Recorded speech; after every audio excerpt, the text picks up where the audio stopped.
The text message from my mother arrived 3 days before Christmas, just as I was finishing up a major acquisition deal in my office. Emma, darling, about Christmas dinner. Perhaps it's better if you don't come this year. Your sister Olivia is bringing her new fiancé. He's a state senator, you know, and we need to maintain a certain image. You understand, right? Love, Mom. I stared at my phone, feeling that familiar ache in my chest. Even after all these years, after everything I'd accomplished, I was still the family disappointment. Sitting in my corner office on the 47th floor of the Astor building, overlooking the Manhattan skyline, I couldn't help but laugh at the irony. My mother had no idea that the struggling consultant she was so ashamed of was actually the CEO of Summit Industries, one of the largest consulting firms in North America. Miss Parker? My assistant Sarah's voice came through the intercom. The board is ready for the global tech acquisition call. Thank you, Sarah. I straightened my designer suit. Not that anyone in my family would recognize it as such. They still thought I shopped at discount stores. As I prepared for the call, my mind drifted back to where this all began. 10 years ago, I had stood in our family's living room, trying to explain my decision to leave my prestigious junior analyst position at my father's company. "You're throwing away everything we built for you," Dad had shouted, his face red with anger. "And for what? To start your own business? Don't be ridiculous." My sister Olivia had sat on the expensive leather couch, smirking. She was already a rising star at Parker Financial, our father's company, following the path that had been laid out for her since birth. "Emma's always been the rebellious one," she'd said with fake sympathy. "She just doesn't understand how the real business world works." Oh, how wrong they'd been. While they thought I was struggling with a small consulting practice, I was actually building Summit Industries from the ground up. I worked 18-hour days, sacrificed every comfort, and poured every penny I had into my company. And now, Summit Industries was worth billions, though we operated so quietly that most people had no idea who owned us, including my family, including Parker Financial. A knock on my office door interrupted my thoughts. "Miss Parker?" Sarah entered with a stack of documents. "The final contracts from Parker Financial just arrived. They're ready for your signature." Ah, yes, the contract. The delicious irony of it all. Parker Financial, my father's pride and joy, had been desperately trying to secure a partnership with Summit Industries for months. They had no idea they were essentially begging for their prodigal daughter's approval.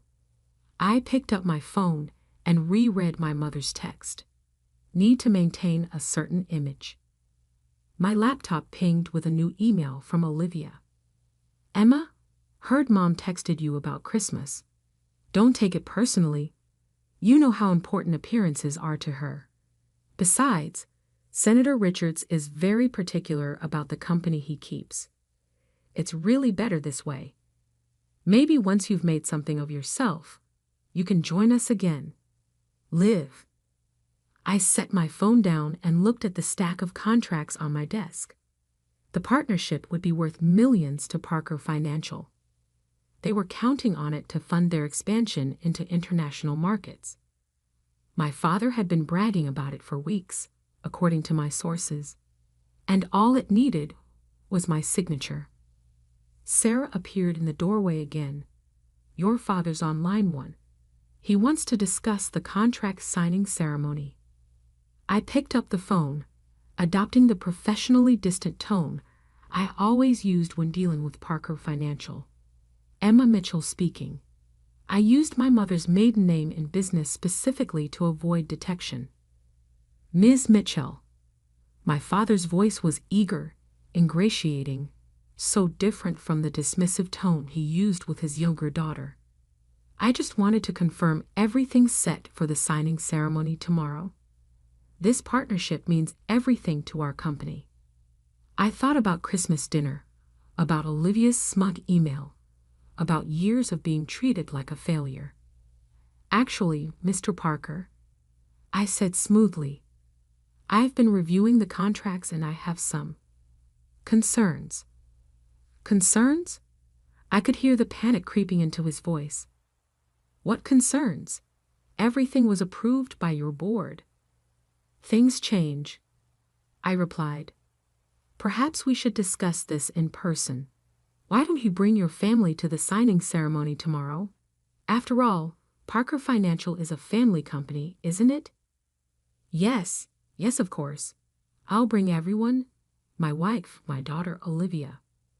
All your daughters. I corrected him firmly. Oh. His voice dimmed slightly. Well, Emma's not really involved in the business. All your daughters, Mr. Parker, I repeated, or there will be no signing ceremony. After he agreed and hung up, I sat back in my chair, gazing out at the city lights. Tomorrow, my family would walk into my office expecting to meet the mysterious CEO of Summit Industries. Instead, they would come face to face with their greatest disappointment. Sarah appeared one last time. Shall I prepare the conference room for tomorrow's event? I smiled, fingering the contract papers on my desk. Yes, and Sarah?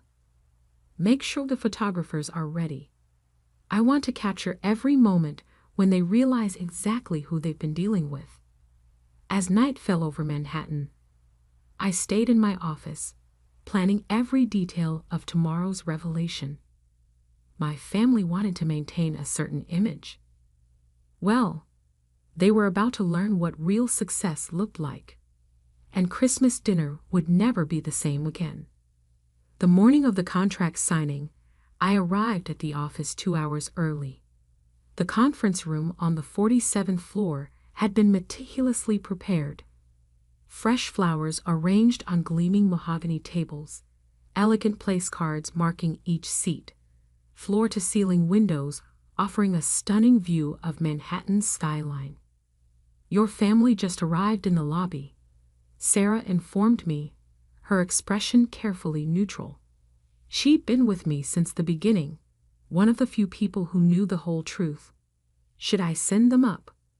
I checked my reflection in the window.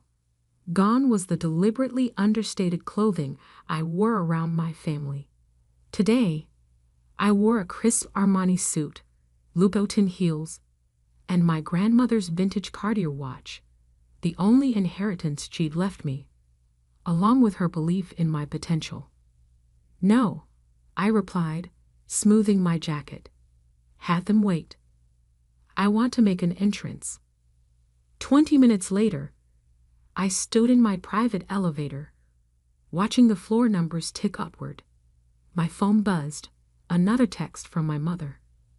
Emma, where are you? Your father says it's crucial you attend this meeting. Don't embarrass us by being late.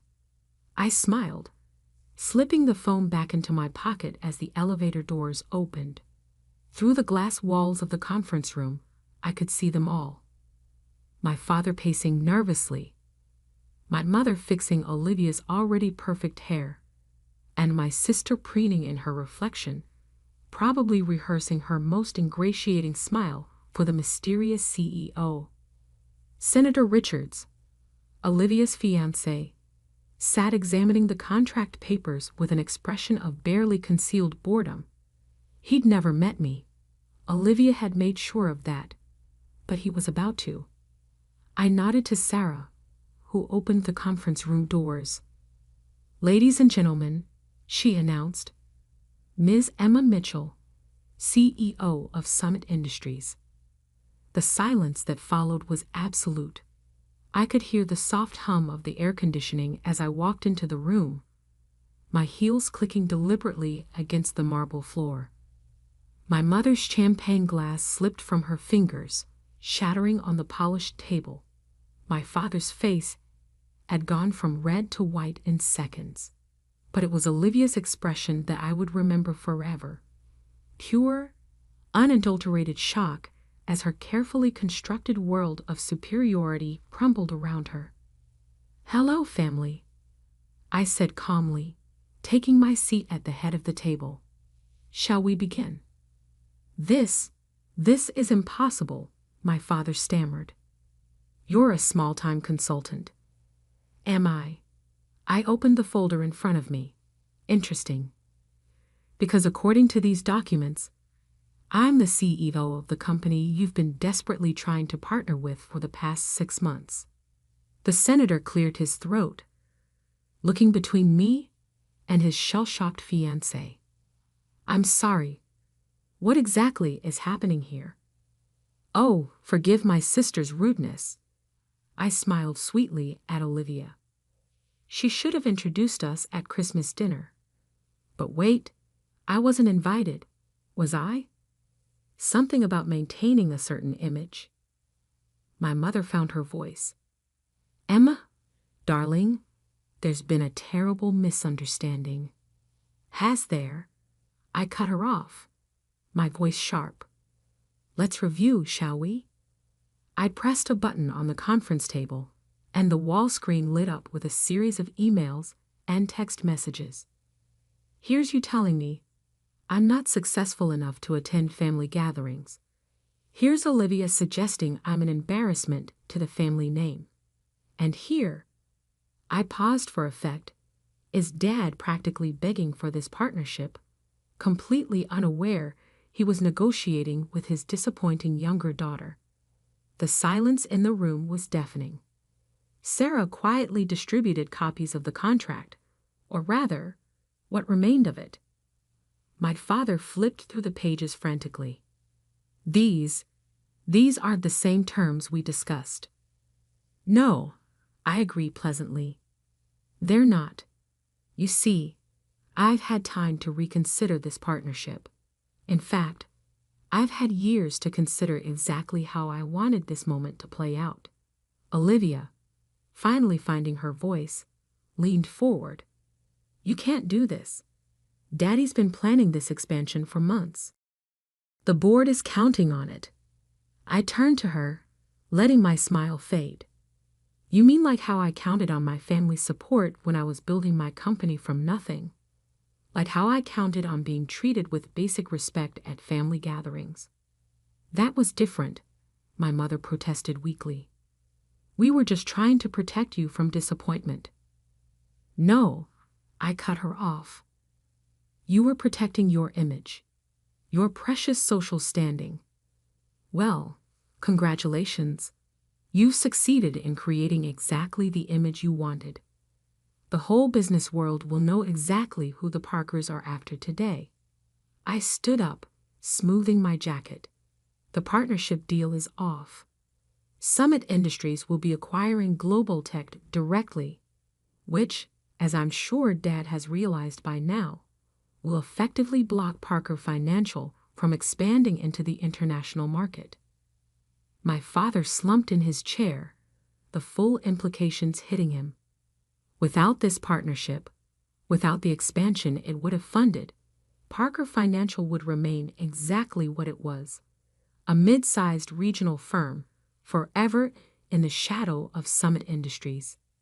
"You can't do this," he whispered. "We're family."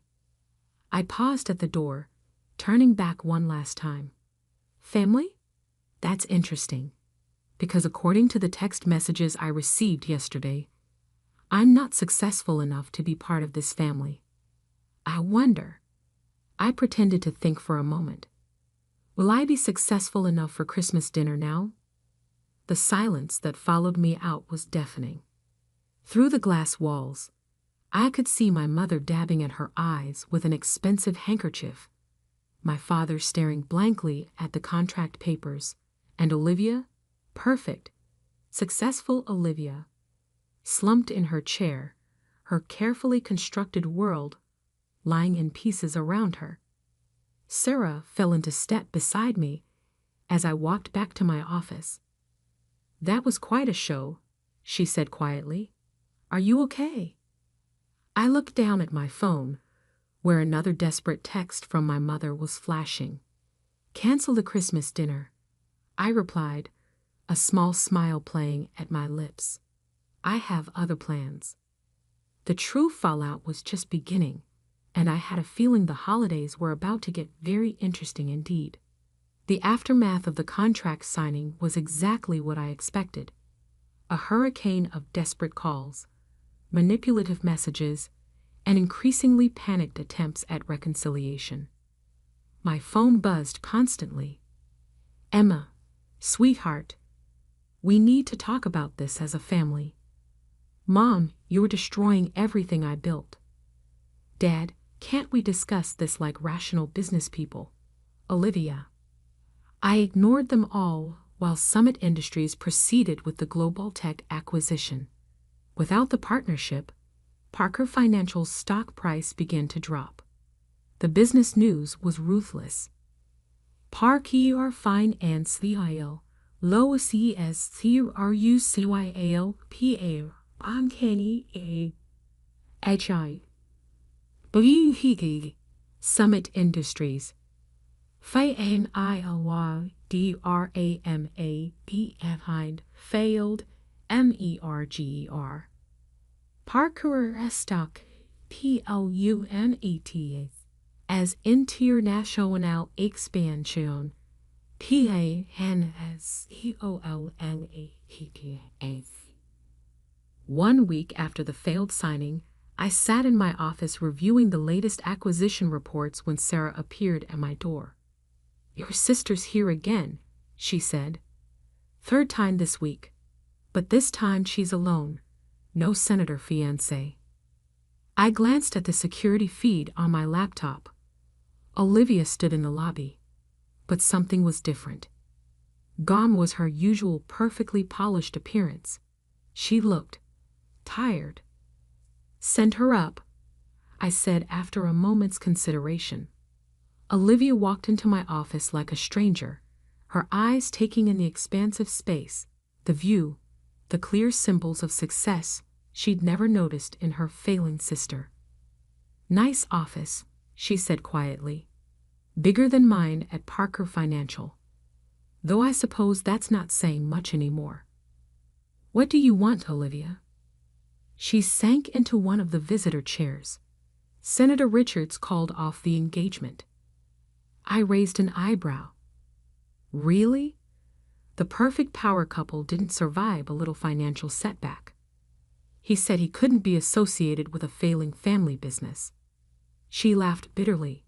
Apparently, I'm not successful enough for his image. The irony wasn't lost on either of us. "Dad's drinking again," she continued. "The board is questioning his leadership. Mom's social circle is buzzing with gossip.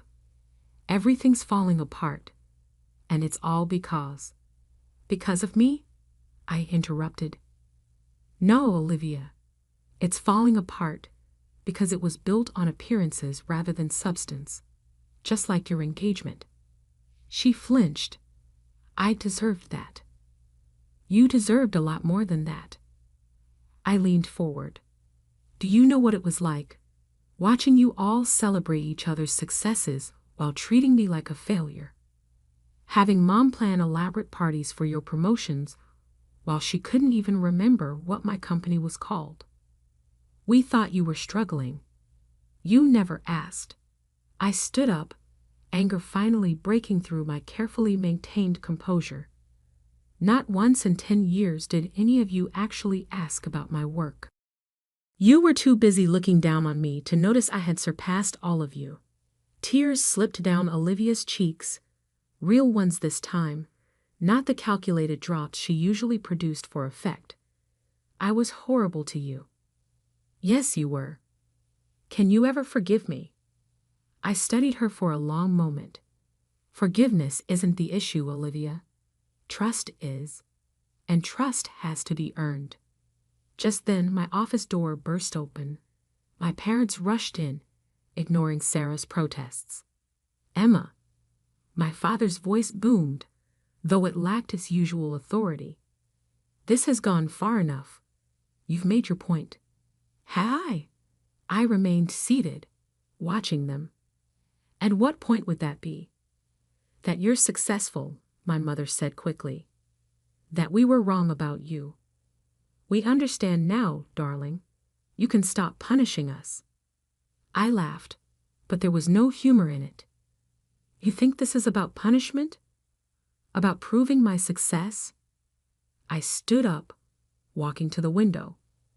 This is about consequences, about finally showing you that your actions, your dismissal, your condescension, your casual cruelty, have real effects. We're your parents, my father said, his voice breaking slightly. Everything we did was to protect you. No, I turned back to face them. Everything you did was to protect your image. Well, congratulations.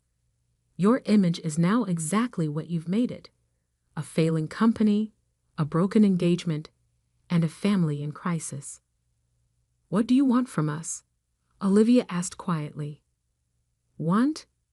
I considered the question. I wanted your support when I was building my company. I wanted your respect when I succeeded. I wanted to be treated like a daughter instead of an embarrassment. I paused. But now, I don't want anything from you. My mother began to cry, but I'd seen too many of her performances to be moved. Please, Emma, it's almost Christmas. Ah, yes, Christmas. I smiled coldly. The dinner I wasn't successful enough to attend. Tell me, do you still need to maintain a certain image for the senator? Or has that requirement changed now that he's abandoned ship? My father stepped forward. Name your price, whatever you want. Board seats, shares in Parker Financial. You still don't get it, do you? I shook my head. I don't want anything you have. Summit Industries is worth more than Parker Financial could ever be. What I wanted was a family who valued me for who I am, not what I could offer them. I pressed a button on my desk, and Sarah appeared instantly. Please show them out, and have security update the no-entry list. Emma, please. My mother tried one last time. We can fix this. No, Mom. You can't fix 10 years of dismissal and disrespect with one tearful apology. Actions have consequences. Consider this your lesson in real business. After they left, I sat in my office as darkness fell over the city. My phone buzzed with a message, not from my family this time, but from my grandmother's old friend Margaret, who had supported me when I was first starting Summit Industries. Heard about what happened with your family.